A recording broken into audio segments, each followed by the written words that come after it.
اگر عورت اپنے گھر میں اعتکاف میں بیٹھنا چاہے تو کیا رات کو شوہر کے ساتھ رہے یا علیحدہ؟ دیکھیے فتاوی ہندیہ میں جلد نمبر 1 صفحہ نمبر 312 پر یہ لکھا ہے، عورت کو اعتکاف میں بیٹھنے کے لیے اپنے شوہر سے اجازت لینا ضروری ہے۔ اگر شوہر اجازت دے دے تو عورت اپنے گھر کے کسی حصے میں اعتکاف میں بیٹھ جائے۔ اب شوہر کے لیے اعتکاف کی حالت میں ہم بستری کرنا صحیح نہیں ہے۔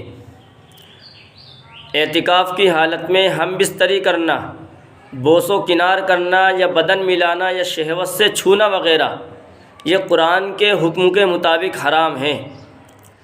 اگر شوہر اعتکاف کی حالت میں اپنی بیوی سے ہم بستری کرتا ہے تو اب عورت کا سنت اعتکاف فاسد ہو جائے گا، اعتکاف باطل ہو جائے گا، ٹوٹ جائے گا۔ اس لیے اعتکاف کی حالت میں ان چیزوں سے بچنا چاہیے۔